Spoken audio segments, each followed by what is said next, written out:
দক্ষিণ কোরিয়ার একটি শহর থেকে একের পর এক পতিতা মেয়ে হারিয়ে যাচ্ছে। কেউ তাদেরকে খুঁজে পাচ্ছে না। পুলিশ, গোয়েন্দা, এমনকি পতিতালয়ের কোম্পানির লোকগুলো সবাই হন্যে হয়ে খুঁজেও সেসব মেয়েগুলোকে কোথাও পাচ্ছে না। এদিকে গোয়েন্দাদের কাছে খবর আসে একজন লোক তাদের বাসায় এই মেয়েগুলোকে ভাড়া করে নিয়ে যায়, কিন্তু তারপর থেকেই তাদেরকে আর কোথাও খুঁজে পাওয়া যায় না। পুলিশ সেই লোকটিকে গ্রেপ্তার করে। লোকটিও এতক্ষণে স্বীকার করে সেই সব মেয়েগুলোকে খুন করে ফেলেছে। কিন্তু সমস্যা হচ্ছে সেই খুনের প্রমাণ কোথাও পাওয়া যাচ্ছে না। তাহলে কিভাবে লোকটিকে আটকে রাখা যাবে? হ্যালো বন্ধুরা, 2008 সালে মুক্তি পাওয়া দক্ষিণ Korean psycho thriller movie the chaser দেখতে চলেছেন আজকে। আমি বাজি ধরে বলতে পারি এই মুভির শুরু থেকে শেষ পর্যন্ত টান টান উত্তেজনায় আপনাকে জমিয়ে রাখবে। তাহলে চলুন বেশি দেরি না করে দেখা শুরু করা যাক দ্য চেইজার মুভির সম্পূর্ণ এক্সপ্লেনেশন। মুভির শুরুতে একটি পতিতা মেয়েকে রাস্তায় দাঁড়িয়ে একজন লোকের সাথে কথা বলতে দেখা যায়। লোকটি ওই মেয়েটিকে নিয়ে তার বাসায় যায় আজকের রাতটা তার সাথে এনজয় করার জন্যে। কিন্তু পরদিন দুপুর হয়ে গেলেও দেখা যায় মেয়েটি আর ফিরেই আসেনি। তার গাড়িটাও এখনও সেই রাস্তায় পড়ে আছে যেখানে সে রেখে গিয়েছিল। তখন ওই গাড়িটার পাশেই আমরা জন নামের একজন লোককে দেখতে পাই। এই লোকটির আসলে একটা পতিতালয়ের কোম্পানি আছে। তার কোম্পানি থেকেই ওই মেয়েটা কালকে রাতে এখানে এসেছিল, কিন্তু সে আর ফিরে যায়নি। শুধুমাত্র এই মেয়েটিই না, জনের কোম্পানি থেকে গত এক সপ্তাহে আরও 3 জন মেয়ে নিখোঁজ হয়ে গেছে। জন তার অফিসে এসে একজনের সাথে ফোনে কথা বলছিল। জনের অনেক দেনাদায় হয়ে গেছে, কারণ ওই মেয়ে 3টির কাছ থেকে সে এখনো কোনো টাকা পায়নি। তার কথা বলা শেষ হলে আরও একটা কল আসে এবং ফোনের ওপাশ থেকে একজন মেয়েকে ভাড়া নিতে চাওয়া হয়। জন লোকটির বলা জায়গা মতো একটি মেয়েকে পাঠিয়ে দেয়, কিন্তু মেয়েটি সেখানে গিয়ে দেখতে পায় ওয়াশরুমের মধ্যে আরও একটি লোক লুকিয়ে আছে। তাই ওই মেয়েটি সেই লোকটির সাথে কাজ না করেই চলে আসছিল, কারণ তারা একজনের নাম করে 2 জন এসেছিল। কিন্তু সে চলে যেতে গেলে ওই লোকটি তাকে জোর করে ধরে নিয়ে যায়। মেয়েটি তাকে গালি দিলে লোকটি তাকে মারার চেষ্টা করে। তখন হোটেলের লোকজন ওই লোকটিকে শান্ত করার চেষ্টা করে এবং তারা জনের কাছে কল দেয়। জন এসে ওই লোকটিকে রুমের মধ্যে ধরে নিয়ে অনেক মারধর করে এবং তার কাছ থেকে ভাড়া করার টাকাটা নিয়ে নিজের অফিসে চলে আসে। এরপর আমরা মি জিন নামের একটি মেয়েকে দেখতে পাই। সেও জনের কোম্পানির একজন ওয়ার্কার মানে সে কি কাজ করে সেটা তো বুঝতেই পারছেন। সে আজকে প্রচণ্ড অসুস্থ, তাই তার বাসার সব কাজগুলো তার ছোট্ট মেয়ে নিনা করে দিচ্ছিল। এমন সময় তার কাছে জনের কল আসে। জন তাকে জানায় আজকে একজন বড় কাস্টমার পাওয়া গেছে, সে যেন দ্রুত রেডি হয়ে বেরিয়ে পড়ে। কিন্তু মি জিন তার অসুস্থতার কথা জানালেও জন কিছুই শোনে না। তাই এক প্রকার বাধ্য হয়েই মি জিন সে কাস্টমারের কাছে যায়। সে রাস্তায় প্রচণ্ড ভিড়ের মধ্যে থেকে ওই কাস্টমারকে খুঁজে বের করে তার বাসার দিকে রওনা দেয়। ওই লোকটির নাম ছিল ইয়ং মিন। কিন্তু মনে আছে মুভির শুরুতে যে মেয়েটিকে দেখানো হয়েছিল তাকেও কিন্তু ইয়ং মিনই নিয়ে গিয়েছিল, আর তারপর থেকেই মেয়েটিকে আর খুঁজে পাওয়া যায়নি। নিজের অফিসে এসে জন তার এই কাস্টমারের ফোন নাম্বারটা মিলাচ্ছিল। তখন সে বুঝতে পারে আগের মেয়েটিকেও ইয়ং মিন নামের এই লোকটাই নিয়ে গিয়েছিল, আর তার ফোন নাম্বারের লাস্টের 4টা ডিজিট হচ্ছে 4885। এটা দেখেই জনের মনে পড়ে যায় যে 3 জন মেয়েকে খুঁজে পাওয়া যাচ্ছে না, তাদেরকে ঠিক একই নাম্বার থেকে ভাড়া করা হয়েছিল। সুতরাং এই লোকটি তাদেরকে বিক্রি করে দিচ্ছে বা অন্য কোথাও রেখে দিচ্ছে, এটা বোঝার সাথে সাথে সে মি জিনকে ফোন করে এবং তাকে বলে ওই লোকটি তাকে কোন বাসায় নিয়ে যায় সে যেন খুব ভালোভাবে ওই বাসার অ্যাড্রেস মনে রাখে, আর তারপর বাসার ভিতরে ঢুকে ওয়াশরুমে যাওয়ার নাম করে সে যেন তার কাছে কল দিয়ে ওই অ্যাড্রেসটা বলে দেয়। এরপর ইয়ং মিন মি জিনকে একটি অন্ধকার গলির মধ্যে একটি বাসায় নিয়ে যায়, কিন্তু দেখা যায় তার কাছে অনেকগুলো চাবি। আসলে এই লোকের কাছে এখানকার আশেপাশের সব বাসার চাবি আছে, অর্থাৎ এই লোকটির ভেতরে ভয়ঙ্কর কিছু একটা ব্যাপার আছে যেগুলো ধীরে ধীরে আপনারা সবই জানতে পারবেন। ইয়ং মিন মি জিনকে বাসার মধ্যে নিয়ে গেলে মেয়েটি তাকে বলে সে একটু ওয়াশরুমে যেতে চায়। তখন ওয়াশরুমে গিয়ে মি জিন জনের কাছে ফোন দেওয়ার চেষ্টা করে, কিন্তু অদ্ভুতভাবে সে দেখতে পায় তার ফোনে কোনো ধরনের নেটওয়ার্ক পাচ্ছে না। সে ওয়াশরুমের জানালাটা খুলে দেখতে পায় সেখানে দেওয়াল তুলে ঢেকে দেওয়া হয়েছে যাতে করে এই বাসায় কোনো নেটওয়ার্ক না পায়। সে বেশ কিছুবার তার ফোন বের করে তাকে মেসেজ এবং কল করার ট্রাই করে, কিন্তু কোনোভাবেই কল বা মেসেজ কিছুই যায় না। মেয়েটি অনেক ভয় পেয়ে যায় এবং সে ইয়ং মিনের কাছে ফিরে এসে বলে সে তার গাড়ির ভেতরে কন্ডোমের প্যাকেটগুলো ফেলে এসেছে। এটা বলে সে বাইরে যেতে গেলে দেখতে পায় মেইন দরজাটায় তালা দেওয়া। এটা দেখে সে বুঝে ফেলে তার ভাগ্যে আজকে খুব ভয়ানক কিছু আছে এদিকে জন ইয়ং মিনকে ধরার জন্য তার গাড়িটা নিয়ে বাইরে বের হয়ে আসে। সে একসময় পুলিশের চাকরি করত, তাই সেখানে তার বেশ কিছু বন্ধু ছিল। সাহায্যের জন্য সে গিল নামের একজন বন্ধুকে ফোন করে, কিন্তু তার বন্ধুটি তাকে জানায় সে এখন তাকে হেল্প করতে পারবে না, কারণ সে শহরের মেয়রকে প্রোটেক্ট করার দায়িত্বে আছে। সাহায্য না পেয়ে জন তখন নিজেই গাড়ি ড্রাইভ করে ইয়ং মিনের বলা লোকেশন অনুযায়ী সেই পাড়ায় এসে মিজিনের গাড়িটা দেখতে পায়। সেখানে দাঁড়িয়ে জন বারবার মিজিনকে ফোন দিতে থাকে, কিন্তু কোনোভাবেই তার ফোনে কল যায় না। এদিকে মিজিনকে ইয়ং মিন দড়ি দিয়ে হাত পা বেঁধে রেখে ওয়াশরুমে ফেলে রেখেছিল। মিজিন সাহায্যের জন্য জোরে জোরে চিৎকার করার চেষ্টা করে, কিন্তু তার মুখ বাঁধা ছিল, তাই তার মুখ থেকে একটা শব্দও বের হয় না। কিছুক্ষণ পর ইয়ং মিন একটা ব্যাগ হাতে ওয়াশরুমে আসে। ব্যাগের মধ্যে হাতুড়ি, রড এসব ধরনের বেশ কিছু টুলস ছিল। মিজিন তাকে বারবার বলছিল, আমার একটি ছোট্ট বাচ্চা মেয়ে আছে, প্লিজ আমাকে ছেড়ে দাও। কিন্তু তারপরেও সে তার মাথায় একটা হাতুড়ি ঠেকিয়ে সেটা দিয়ে তার মাথা থেতলে দেওয়ার চেষ্টা করে, কিন্তু মিজিন বারবার তার মাথা সরিয়ে নেওয়ার কারণে সেটা করতে পারে না। কিন্তু শেষমেশ সে হাতুড়ি দিয়ে তার মাথায় আঘাত করে, আর এতে করে সবকিছু নিস্তব্ধ হয়ে যায়। সবকিছু নিস্তব্ধ হয়ে যাওয়ার পর ইয়ং মিন বাইরে কলিং বেলের সাউন্ড শুনতে পায়। বাইরে গিয়ে সে দেখতে পায় চার্চ থেকে দুজন মানুষ এসেছে মিস্টার পার্ক নামের এই বাড়ির মালিকের খোঁজ নিতে, কিন্তু ইয়ং মিন তাদেরকে বলে সে মিস্টার পার্ক নামের কাউকে চেনে না। এটা বলে সে চলেই যাচ্ছিল, কিন্তু সেই মুহূর্তে তারা এই বাসার কুকুরটা দেখে, এবং এই কুকুরটাকে দেখেই তারা চিনতে পারে এটা মিস্টার পার্কের কুকুর। এটা শুনে ইয়ং মিন তাদেরকে বাসার মধ্যে ডেকে নিয়ে যায় এবং তাদেরকেও একইভাবে মেরে ফেলে রাখে। এদিকে জন কিন্তু গাড়ি থেকে নেমে আশেপাশে খোঁজার চেষ্টা করে। সে কয়েকটা বাড়ি উকি দিয়ে দেখার চেষ্টা করে, কিন্তু কোথাও তাদের কোনো খোঁজ না পেয়ে সে গাড়ি নিয়ে চলেই যাচ্ছিল। সেই সময় আবার ইয়ং মিন একটি গাড়ি নিয়ে চলে যাচ্ছিল। তাদের দুজনের গাড়িতে হঠাৎ করে ধাক্কা লেগে যায়। জন বেরিয়ে এসে লোকটির কাছে সরি বলতে গেলে সে তার সাথে খারাপ ব্যবহার করে এবং তাকে এখান থেকে চলে যেতে বলে। এতে করে জনের কেমন একটা সন্দেহ হয়, তাই সে ইয়ং মিনের নাম্বারে ফোন দেয়, অর্থাৎ সেই 4885 নাম্বারে কল দিলেই সেটা ইয়ং মিনের পকেট থেকে বেজে ওঠে। জন সাথে সাথে বুঝে ফেলে এটাই সেই লোক যাকে সে এতক্ষণ ধরে খুঁজছে, কিন্তু ততক্ষণে ইয়ং মিন গাড়ি থেকে বেরিয়ে পালিয়ে যেতে শুরু করেছে। জনও তার পিছনে দৌড়ে তাকে ধরার চেষ্টা করে। দৌড়াতে দৌড়াতে জন তাকে এক পর্যায়ে প্রায় ধরেই ফেলেছিল, কিন্তু তার সাথে ধস্তাধস্তি করতে করতে ইয়ং মিনকে প্রচুর মারতে শুরু করে। তারপর সে তার পকেট থেকে মানিব্যাগটা বের করে দেখে তার আসল পরিচয় কি, কিন্তু এখানেও তার বাসার সঠিক কোনো অ্যাড্রেস লেখা ছিল না। জন তাকে ধরে নিয়ে এসে নিজের গাড়িতে করে নিয়ে যাচ্ছিল, কিন্তু তখন সেখানে একজন পুলিশ আসে। ইয়ং মিনের হাতে হাত করা দেখে পুলিশটি জনকে জিজ্ঞেস করে সে কোনো পুলিশ কিনা। জন তখন বলে হ্যাঁ সে একজন পুলিশ, কিন্তু তার ব্যাজ বের করতে বললে যখন সে সেটা দেখাতে পারে না, তখন পুলিশটি তাদের দুজনকেই ধরে থানায় নিয়ে আসে।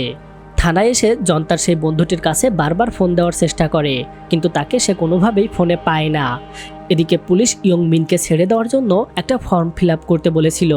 এমন সময় পুলিশ তাকে জিজ্ঞেস করে তুমি কি আসলেই ওই মেয়েগুলোকে বিক্রি করে দিয়েছো? এই প্রশ্নের উত্তর দিতে গিয়ে ইয়ং মিন বলে ফেলে আমি তাদের বিক্রি করতে যাব কেন, আমি তো তাদের মেরে ফেলেছি। এবার তো সে মহা বিপদে পড়ে যায়। পুলিশ বারবার তাকে বিভিন্ন বিষয় নিয়ে জিজ্ঞেস করতেই সে সব কিছু বলে দেয়। সে আসলে মোট 12 জনকে মেরেছে, কিন্তু তার বাসা কোথায় সেটা কিছুই বলে না। থানা থেকে জনের বন্ধু গিলের কাছে এটা বললে গিল সাথে সাথে থানায় চলে আসে। সে আসলে কিছুক্ষণের মধ্যে সেখানে তাদের আরও বড় পুলিশ অফিসার আসে ইয়ং মিনকে জিজ্ঞাসাবাদ করার জন্য, কিন্তু এই পুলিশগুলো এতটাই গাধা যে তারা সবাই ঘুষ দিয়ে চাকরি পেয়েছে বলে তারা ইয়ং মিনের কাছ থেকে তেমন কিছুই বের করতে পারে না। অফিসার তখন ইয়ং মিনকে থানা থেকে নিয়ে চলে যায়। তাকে নিয়ে চলে গেলে জন তার বাসা খুঁজতে যাওয়ার জন্য ইয়ং মিনের গাড়িতে উঠে বসে। সেখানে উঠে বসতেই সে সেখানে সেই চাবিটা খুঁজে পেয়ে যায়। এবার সে চাবিটা নিয়ে ইয়ং মিন যে পাড়ায় থাকতো সেখানে প্রতিটা বাড়িতে খোঁজা শুরু করে। সব বাড়ির গেটে গিয়ে চাবিটা ঢুকিয়ে চেক করে আসলে এটা কোন বাসার চাবি। এছাড়াও সে বিভিন্ন বাসায় গিয়ে মানুষদেরকে ইয়ং মিনের এনআইডি কার্ডটা দেখিয়ে তাদেরকে জিজ্ঞেস করে তারা এই ব্যক্তিকে চেনে কিনা, কিন্তু কেউই ইয়ং মিনের ব্যাপারে তেমন কিছুই বলতে পারে না। নিজে অনেকক্ষণ খোঁজাখুঁজির পর সে যখন কোনো বাসা খুঁজে পায় না, তখন সে তার সেক্রেটারি মাথা মোটা নামের এই লোকটিকে ডাকে। এর শুধুমাত্র নামেই মাথা মোটা না, এর কাজও আসলে মাথা মোটাদের মতোই। সে কোনো কাজই ঠিক মতো করতে পারে না। যাই হোক, জন মাথা মোটাকে চাবিটা দিয়ে সব বাসায় খুঁজে আসতে বলে। এরপর জন আবারও পুলিশের অফিসে চলে যায়। সেখানে গিয়ে পুলিশ অফিসারের সেক্রেটারির কাছে জানতে পারে পুলিশরা কাউকে ওয়ারেন্ট ব্যতীত কখনোই গ্রেপ্তার করতে পারে না। চিফ প্রসিকিউটরের কাছে ওয়ারেন্টের আবেদন করলে 12 ঘন্টা সময় লাগে, সুতরাং তারা 12 ঘন্টার আগে কাউকে গ্রেপ্তার করতে পারে না। তাই আমরা ইয়ং মিনকে গ্রেপ্তার করে অনেক বড় অপরাধ করেছি, তাই আমাদের তাকে এখনই ছেড়ে দিতে হবে। এছাড়াও আমরা এখনও তার বিরুদ্ধে কোনো প্রমাণ খুঁজে পাইনি, তাই আমরা কোনোভাবেই তাকে আটকে রাখতে পারি না। তাই জন পুলিশকে নিয়ে সোজা মি জিনের বাসায় সেখান থেকে তার ডিএনএ টেস্ট করানোর জন্য কিছু নমুনা নিয়ে আসার জন্য যায়। কিন্তু জন যখন দরজা ভেঙে বাসায় প্রবেশ করে তখন সে দেখতে পায় সেখানে একটি ছোট্ট বাচ্চা মেয়ে দাঁড়িয়ে আছে। দেওয়ালে থাকা একটা ছবি দেখে সে বুঝে যায় আসলে এই বাচ্চাটা মি জিনের মেয়ে। তারা যখন নমুনা নিচ্ছিল তখন নিনা নামের সেই বাচ্চাটি তাকে জিজ্ঞেস করে, আমার মায়ের কি কিছু হয়েছে? তোমরা আমার মায়ের নমুনা কেন সংগ্রহ করছো? তার এমন বুদ্ধিমানের মতো প্রশ্ন শুনে জনের তার প্রতি অনেক মায়া হয়, তাই সে বাচ্চাটাকে তার সাথে নিয়ে আসে। সে নিনাকে একটি হোটেলে নিয়ে গিয়ে খাবার খাওয়ায়। তারপর বাচ্চাটাকে সাথে করে নিয়ে ইয়ং মিনের কাছের একজন আত্মীয়ের বাসায় যায় তার সম্পর্কে খোঁজ খবর নিতে। কিন্তু তারা জনকে জানায় তাদের একটা ছোট্ট বাচ্চার মাথায় একটা হাতুড়ি দিয়ে মেরে সে তাদের বাসা থেকে পালিয়ে গিয়েছিল। তারপর থেকেই আমরা তার আর কোনো খোঁজ পাইনি। এটা শুনে জন বুঝতে পারে ইয়ং মিন আসলে একটা বড় ধরনের সাইকো মানুষ। এদিকে পুলিশের একজন অফিসার ইয়ং মিনের ইন্টারভিউ নিয়ে অন্য পুলিশ সদস্যদেরকে জানায় এই লোকটা আসলে অনেকগুলো মানুষকে খুন করেছে, তাই তার বাড়ির আশেপাশে এবং যেখানে সে থাকতো সেখানে সব জায়গাতে খোঁজা শুরু করো, কোনো প্রমাণ পাওয়া যায় কিনা। অফিসারের নির্দেশ পেয়ে পুলিশ আশেপাশের জঙ্গলে এবং পাহাড়ে খুব ভালো করে খোঁজা শুরু করে, কিন্তু কোথাও তারা কিছুই খুঁজে পায় না। এদিকে জন নিনাকে সাথে নিয়ে সব জায়গাতেই খুঁজে যাচ্ছিল, শুধুমাত্র ইয়ং মিনের বিরুদ্ধে তারা একটা প্রমাণ পাওয়ার চেষ্টা করছিল। কিন্তু এরপর সে একজন মেয়েকে খুঁজে বের করে যে কিনা তার 3 জন মেয়ে হারিয়ে যাওয়ার কিছুদিন আগেই ইয়ং মিনের কাছে গিয়েছিল। জন মেয়েটিকে জিজ্ঞেস করে সে ইয়ং মিনের বাসার কোনো অ্যাড্রেস মনে রাখতে পেরেছে কিনা, কিন্তু তার কাছ থেকে বাসার অ্যাড্রেস জানতে পেরে জন বুঝতে পারে সে আসলে এক এক সময় এক এক মানুষের বাসা ব্যবহার করে এবং সেখানে একটা অপরাধ করার পর সেই বাসাটা ছেড়ে অন্য আরেকটা বাসায় চলে যায়। আর এ কারণেই তার কাছে এতগুলো চাবি থাকে। মেয়েটি তাকে আরও জানায় ঘনিষ্ঠ হওয়ার সময় ইয়ং মিনের ওইটা কখনোই বড় হতো না, আর এ কারণে সে খুবই বিষণ্ণতায় ভুগত। তার এমন কথা শুনে জন বুঝতে পারে ঠিক কী কারণে ইয়ং মিন একজন বড় সাইকো মানুষে পরিণত হয়েছে। ওই মেয়েটি যখন জনকে জিজ্ঞেস করছিল সে কাউকে মেরে ফেলেছে কিনা কিংবা কারোর সাথে কোনো খারাপ কাজ করেছে কিনা, তখন নিনা গাড়িতে বসে তাদের সব কথা শুনছিল। আর এগুলো শোনার পরে সে প্রচণ্ড কাঁদতে শুরু করে, কারণ সে বুঝতে পারে তার মায়ের সাথে খুব ভয়ানক কিছু হয়েছে। এদিকে মি জিন কিন্তু এখনও বেঁচে ছিল, কারণ ইয়ং মিন শুধুমাত্র তার মাথায় আঘাত করেছিল, তাই সে জ্ঞান হারিয়ে ফেলেছিল। হঠাৎ করে তার যখন জ্ঞান ফিরে আসে তখন সে জোরে জোরে চিৎকার করতে শুরু করে, কিন্তু তার মুখ তো বাধা ছিল। তার পাশেই একটা ভাঙ্গা টাইলসের টুকরো পড়েছিল। মি জিন সেই টুকরোটা দিয়ে তার হাতে থাকা দড়িটা কাটতে শুরু করে। এদিকে মাথা মোটা নামের সেই ছেলেটা একটা বাসা চাবি দিয়ে খুলতে পেরেছিল, তাই সে জনকে ডেকে দুজনে মিলে ওই বাড়িটা খুঁজে দেখছিল। কিন্তু অনেক জায়গায় খুঁজেও তারা কিছুই পায় না। কিন্তু তারা দুজন যখন সব জায়গায় খুঁজে বেড়াচ্ছিল তখন নিনা গাড়িতে একা বসেছিল। তখনই সে বাইরে একটা মেয়েকে হেঁটে চলে যেতে দেখে। তাকে যেতে দেখে নিনা গাড়ি থেকে নেমে তার কাছে চলে যাওয়ার চেষ্টা করে, কারণ সে মনে করেছিল এটা তার মা হতে পারে। তারপর জন গাড়ির কাছে এসে দেখতে পায় গাড়িতে নিনা নেই, মাথামোটা শুধু একা ঘুমিয়ে আছে। এটা দেখে সে দ্রুত নিনাকে খুঁজতে শুরু করে। সবগুলো গলি খুঁজেও সে কোথাও তাকে দেখতে পায় না। শেষমেশ সে একটা জায়গায় নিনাকে অজ্ঞান অবস্থায় পড়ে থাকতে দেখে। নিনাকে তুলে নিয়ে সে দ্রুত হাসপাতালে যায়। তাকে হাসপাতালে রেখেই দ্রুত গাড়ি চালিয়ে জন আবারও পুলিশের অফিসে এসে ইয়ং মিনকে প্রচুর মারতে শুরু করে। প্রচণ্ড মার খাওয়ার পর সে একটি লোকেশনের কথা বলে। তার কথা অনুযায়ী পুলিশ সেখানে খুঁজতে চলে যায়, কিন্তু সব জায়গায় ঘুরেও তারা কোথাও কিছু খুঁজে পায় না। তখন জন সবাইকে বলে সে হয়তো আমাদেরকে ভুল লোকেশনের নাম বলেছে, কারণ আমি তার গাড়িটা যেখানে দেখেছিলাম সেখান থেকে এটা তো অনেক দূরে, তাই এই জায়গাটা হওয়া কখনোই সম্ভব না। এদিকে চিফ প্রসিকিউটর পুলিশকে নির্দেশ দেয় তারা যেন ইয়ং মিনকে ছেড়ে দেয়, কারণ তাদের কাছে কোনো ফিজিক্যাল এভিডেন্স ছিল না, তাই তাকে আটকে রাখার মতো কোনো কারণও ছিল না। আর তাকে যে এত নির্দয়ভাবে মেরেছে তাকে যেন দ্রুত অ্যারেস্ট করা হয়। চিফ প্রসিকিউটরের নির্দেশ পেয়ে পুলিশ জনকে গ্রেপ্তার করতে গেলে জন তাদের ফাঁকি দিয়ে সেখান থেকে পালিয়ে যাওয়ার চেষ্টা করে। তবুও পুলিশ তাকে গ্রেপ্তার করে ফেলে, কিন্তু যেতে যেতে জন কৌশলে তাদের গাড়িটা অ্যাক্সিডেন্ট করায়। তারপর সেখান থেকে পালিয়ে যায়। সে আবারও মি জিনকে খুঁজতে শুরু করে। এদিকে মি জিন কয়েক ঘন্টা চেষ্টা করে তার হাতের দড়িটা কেটে ফেলতে পারে। তারপর সে ওই বাসার জানালাটা ভেঙে রাস্তায় উঠে আসে। তারপর সে একটি দোকানে ঢুকে একজন মহিলাকে তার সাথে ঘটে যাওয়া সবকিছু বলে। ওই দোকানের ফোন থেকে সে পুলিশের কাছে ফোন করে সাহায্য চায় এবং পুলিশের আসার জন্য ওই দোকানের মধ্যেই একটা জায়গায় বসে অপেক্ষা করতে শুরু করে। এদিকে পুলিশ ইয়ং মিনকে ছেড়ে দিয়েছিল। ছাড়া পাওয়ার সাথে সাথে সে একটা মেট্রোতে করে তার এলাকায় চলে আসে, যেখানে সে মি জিনকে বন্দি করে রেখেছিল। বাসার দিকে যেতে যেতে সে একটা দোকানে ঢোকে সিগারেট কেনার জন্য, কিন্তু মি জিনের এতটাই দুর্ভাগ্য যে এটাই সেই দোকান যেখানে সে পালিয়ে এসে পুলিশের সাহায্যের জন্য অপেক্ষা করছিল। ইয়ং মিনকে দেখে দোকানদার মহিলাটি একটু খুশি হয়, তাই সে ইয়ং মিনকে বলে, আমরা অনেক ভয়ে আছি, কারণ একজন সাইকো লোক একটা মেয়েকে প্রায় মেরে ফেলেছিল, কিন্তু সে পালিয়ে আমার এখানে চলে এসেছে, এ কারণে সে বেঁচে গেছে। তুমি যদি একটু পুলিশ আসা পর্যন্ত আমাদের এখানে থাকতে, তাহলে আমাদের দুজন মেয়ের একটু সাহস হতো, কারণ আমরা খুব ভয়ে আছি সেই সাইকো লোকটি হয়তো কিছুক্ষণের মধ্যেই চলে এসে আমাদেরকে আবারও মেরে ফেলতে পারে। তার এই কথা শুনে ইয়ং মিন সেই মেয়েটিকে দেখতে চায়, কারণ সে ইতোমধ্যেই বুঝে ফেলেছে এই মেয়েটি হচ্ছে মি জিন, যাকে সে মেরে রেখে এসেছিল। কিছুক্ষণ পরেই দেখা যায় ইয়ং মিন দোকান থেকে বড় একটা হাতুড়ি নিয়ে দোকানের দরজাটা লাগিয়ে দিয়ে ওই দোকানদার মহিলাটিকে মেরে ফেলে। তাকে মারা হয়ে গেলে সে মি জিনের কাছে গিয়ে তাকেও মেরে ফেলে। বেশ কিছুক্ষণ পর তাদেরকে খুঁজতে খুঁজতে জন এই দোকানের সামনে চলে এসেছিল। সেখানে অনেক পুলিশ এবং মানুষের ভিড় দেখে সে ভেতরে যাওয়ার চেষ্টা করে, কিন্তু পুলিশ তাকে ভেতরে যেতে দেয় না। ভেতরে গিলকে দেখে সে চিৎকার করে তার কাছে জিজ্ঞেস করে মি জিনকে মেরে ফেলেছে কিনা, কিন্তু গিল তাকে ভেতরে ঢুকতে দেয় না। সেখান থেকে ফিরে এসে জন হাসপাতালে এসেছিল নিনাকে দেখতে, কিন্তু বহুক্ষণ নীরবে সে তার দিকে তাকিয়ে থেকে আবারও বাইরে আসে।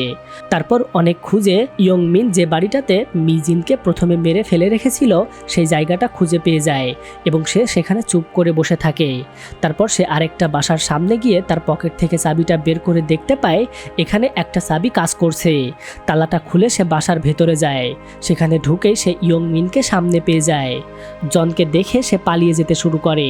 বাসার মধ্যে গিয়ে জন তাকে মারতে শুরু করে। তারপরেই সে অ্যাকুয়ারিয়ামের মধ্যে মি জিনকে দেখতে পায়। আসলে ইয়ং মিন মি জিনকে মেরে এটার মধ্যে রেখে দিয়েছিল। জন তখন ইয়ং মিনকে আবারও মারতে শুরু করে। মারতে মারতে সে যখন তাকে একটা রডের আঘাত করে মেরে ফেলতে যাবে, ঠিক তখনই সেখানে গিল সহ অনেক পুলিশ অফিসার চলে আসে। তারা জনকে অনেক রিকোয়েস্ট করে সে যেন ইয়ং মিনকে না মেরে ফেলে। এর কিছুক্ষণ পর দেখা যায় পুলিশ ওই বাসার আশেপাশে মাটির নিচ থেকে প্রচুর মানুষের দেহ উদ্ধার করে, অর্থাৎ ইয়ং মিন যাদেরকে মেরে ফেলেছিল সে তাদের সবাইকে সেখানে পুঁতে রেখেছিল। জন সেখান থেকে সোজা হাসপাতালে ফিরে আসে এবং নিনার সামনে দাঁড়িয়ে সে কাঁদতে শুরু করে, কারণ তার মাকে সে বাঁচাতে পারেনি। এত সুন্দর ফুটফুটে একটি বাচ্চাকে সে এখন কোথায় নিয়ে রাখবে এটা সে কিছুই বুঝতে পারে না। হ্যালো বন্ধুরা, এভাবেই এই গল্পটি শেষ হয়ে যায়।